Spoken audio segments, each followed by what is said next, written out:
ہاتھوں سے قبر کو کھود رہے اور امی جان کو ام ایمن کے ساتھ قبر میں اتارا، اور جب مٹی ڈال دی گئی رسول پاک امی جان کی قبر سے لپٹ کر رونے لگے۔ کیا وہ منظر ہوگا؟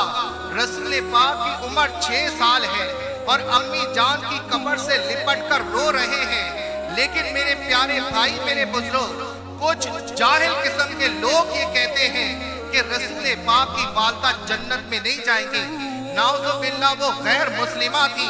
میں ان سے پوچھتا ہوں، جب حضرت یونس علیہ السلام مچھلی کے پیٹ میں تھے تو رب نے فرمایا جبرائیل ساری دریاؤں کی مچھلی میں اعلان کر دے، کوئی مچھلی اس مچھلی سے آگے نہ چلے، کوئی مچھلی اس مچھلی کے اوپر نہ آئے، ساری مچھلیاں اس کے ادب میں پیچھے چلے۔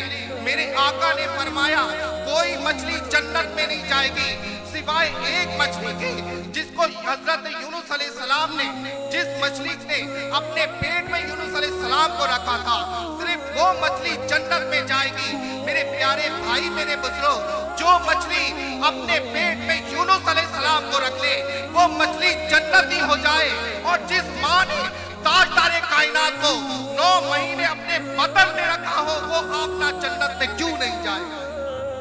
میرے آقا نے ہر ماں کے لیے بشارت دی کہ ہر ماں کے قدموں تلے جنت ہے، اور رسول پاک کی والدہ جنت میں نہیں جائے گی۔ اگر بی بی آمنہ جنت میں نہیں جائے گی تو اللہ کی قسم کوئی ماں جنت میں نہیں جائے گی۔ ان کے تو ہم پر بہت بڑے احسان ہیں، ان کے وسیلے سے تاجدار کائنات ہمارے درمیان تشریف فرما ہوئے، وہ تو جنتی لوگ ہیں۔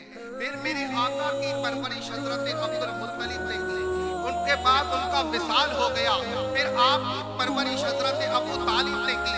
میرے پیارے بھائی، میرے بزرگ، بتا دینا چاہتا ہوں، میرے آقا کی جس نے پرورش کی اس نے میرے آقا کو نہیں پالا بلکہ میرے آقا نے ان لوگوں کو پالا ہے۔ حضرت ابو طالب فرماتے جب دسترخوان میں لگاتا تو بچوں کو بٹھاتا، میں بچوں کو کہتا ابھی کھانا شروع نہیں کرنا، پہلے محمد کو آ لینے دو، تو بچے کہتے وہ بڑی عمر کے ہیں، ہم چھوٹی عمر کے ہیں، آپ ہمیں کھانے سے کیوں روکتے ہیں؟ آپ نے فرمایا جس دسترخوان پر